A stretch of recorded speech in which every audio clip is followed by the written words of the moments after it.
Heading ট্যাগটা মূলত হচ্ছে একটা টাইটেল, যেটা যেমন ধরেন যে আমরা যদি একটা অ্যাসাইনমেন্টের পেজ লিখি, অ্যাসাইনমেন্টের পেজ আমরা এখানে লিখবো হচ্ছে অ্যান্সার টু কোশ্চেন নাম্বার 1। তো লিখে এটা নিচে একটা হচ্ছে দাগ দিই। তো এই যে answer to the question number 1, এইটা একটা কি হতে পারে, এই যে হেডিংটা, এটা মূলত এই টাইটেলটাকে আমরা মূলত এইচটিএমএল এ হেডিং হিসেবে জাস্ট আলোচনা করতে পারি। হেডিং ট্যাগটা মূলত আমাদের টোটাল হেডিং ট্যাগ হচ্ছে 6টা আছে, কিন্তু এই হেডিং ট্যাগকে আমরা এইচ দিয়ে প্রকাশ করতে পারি এবং যত নাম্বার তার উপর ভিত্তি করে H6, দেন H5, দেন H4, এইভাবে এইভাবে টোটাল আমার H1 পর্যন্ত টোটাল 6টা হেডিং ট্যাগ আছে। মনে রাখতে হবে যে একদম H6 যেটা, সেটা হচ্ছে সব থেকে বড় হেডিং, আর নিচে H1 যেটা, সেটা হচ্ছে সব থেকে ছোট হেডিং।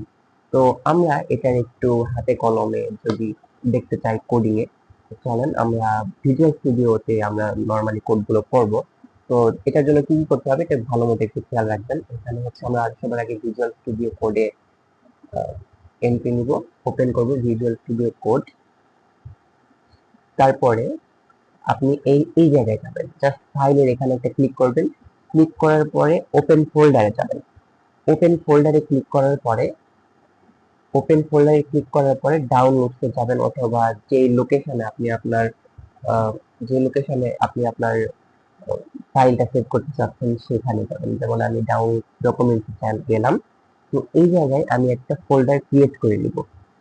নিউ নিউ এ গিয়ে জাস্ট ফোল্ডারে ক্লিক করলাম, ক্লিক HTML। ওকে, আমরা এখানে দেখতে পাচ্ছি এই ফোল্ডারটা ক্রিয়েট করে নিয়েছি।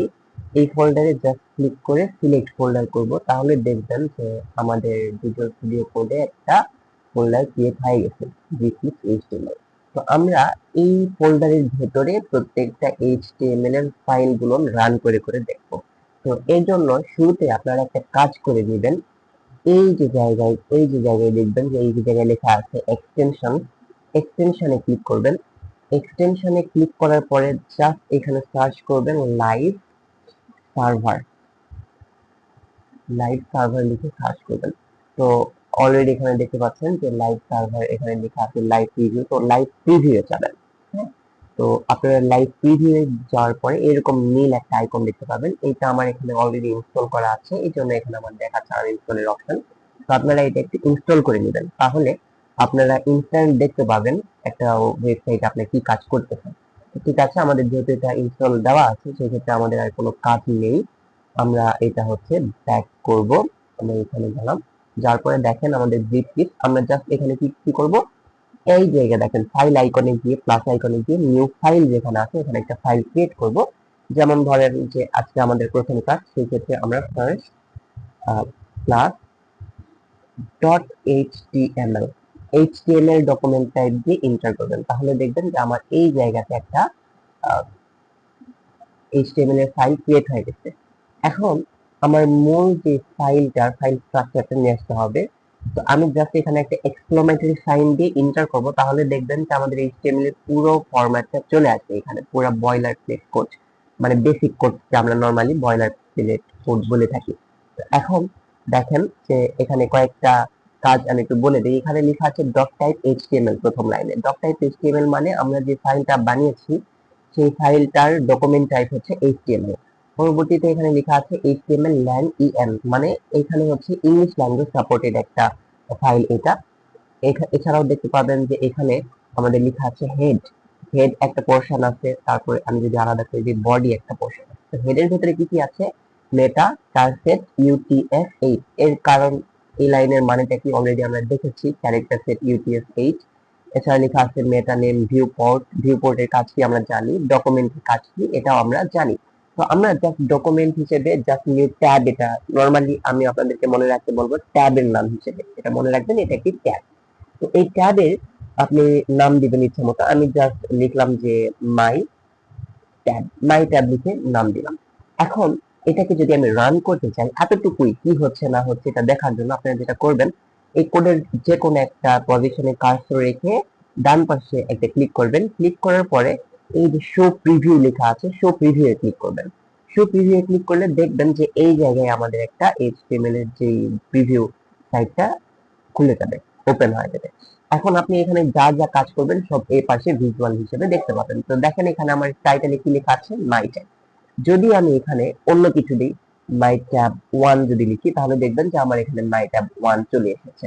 যদি আমরা এখানে লিখি যে ব্রিফ ক্লিপ যদি লিখি, তাহলে দেখবেন যে এখানে আমাদের ব্রিফ ক্লিপ লেখাটা চলে এসেছে মাই ট্যাবে। এখন আমাদের যেটা আগে ছিল সেটাই আমরা লিখবো যে মাই ট্যাব, মাই ট্যাব। এখন আমরা জাস্ট কি করব, বডিতে কাজগুলো করব। তো আমরা একটু আগে কি শিখতেছিলাম, আমরা মূলত শিখতেছিলাম হেডিং ট্যাগটা কিভাবে কাজ করে। তো দেখেন, চলো আমরা হেডিং ট্যাগটা শিখি। আমরা বডির ভিতরে হেডিং ট্যাগ লিখব। হেডিং ট্যাগ লেখার পরে এই H1 যখন দিব, তখন আমার এখানে H1 এর একটা হচ্ছে এন্ডিং ট্যাগ চলে আসবে, স্টার্টিং ট্যাগ, এন্ডিং ট্যাগ এর ভিতরে। এখন আমি লিখবো যে ধরে নেন হেডিং 1 লিখি। তো দেখেন এখানে অটোমেটিকলি আমার হেডিং 1টা চলে আসছে। তো সিমিলারলি যদি আমি এটা H2 এর ক্ষেত্রে যদি ঠিক করি, দেখেন আমি এখানে জাস্ট H2 লিখবো এবং এখানে হচ্ছে H2 এর এন্ডিংটা দিব। দেওয়ার সাথে সাথে আমার কি হয়ে যাবে, এই পাশে আমি লিখলাম যে হেডিং ট্যাগ 2। ওকে, তো দেখেন আমার কি হয়েছে, এই হেডিং থেকে এই হেডিংটা থেকে এই হেডিং 2টা একটু ছোট হয়েছে। আমরা অলরেডি জানি যে টোটাল হেডিং ট্যাগ হচ্ছে 6টা, H1 থেকে শুরু করে H6 পর্যন্ত। H1 এর গুণন হচ্ছে বড় এবং H6 এর গুণন হচ্ছে ছোট। আমি কি আপনাদেরকে ভুল শিখিয়েছি?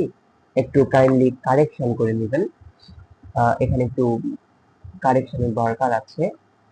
মূলত H6 এর গুণন হচ্ছে ছোট হেডিং, H6 এর গুণন হচ্ছে ছোট হেডিং, H1 এর হেডিং গুলো হচ্ছে বড়। দুঃখিত, এক্সট্রিমলি সরি, এটা একটু কারেকশন করে নেবেন। তো আমরা হচ্ছে H1 থেকে বড় এবং H6 পর্যন্ত ছোট। তো চলেন আমরা হচ্ছে H3 একটা হেডিং লিখি। H3 লিখলাম হেডিং, এবং দেখতে পাচ্ছেন যে আমি যখন এখানে হেডিং 3 লিখছি, তখন এই H2 থেকে H3 হেডিংটা আরেকটু ছোট দেখাচ্ছে। সিমিলারলি আমি যদি H4 হেডিং লিখি, তাহলে দেখতে পাবেন যে আমি যদি হেডিং 4 লিখি, তো দেখতে পাচ্ছেন হেডিং 4টা হচ্ছে H3 থেকে আবার ছোট। মানে প্রত্যেকটা এক একটা সাপেক্ষে ছোট। যেমন H1টা হচ্ছে H2 এর সাপেক্ষে একটু বড়, H2টা হচ্ছে H3 এর সাপেক্ষে একটু বড়। সিমিলারলি H3টা আবার H4 এর সাপেক্ষে একটু বড়। তো আমরা যদি এখানে হচ্ছে H5 লিখি, তাহলে আপনারা দেখতে পাবেন হেডিং 5 তার আরেকটু ছোট। এবং আমি যদি লাস্ট পর্যন্ত 6 নাম্বার হেডিংটা লিখি, তাহলে দেখতে পাবেন সেটা আবার কতটা ছোট হয়। তো এখানে আমরা দেখতে পাচ্ছি যে H6 হেডিংটা হচ্ছে আরেকটু ছোট।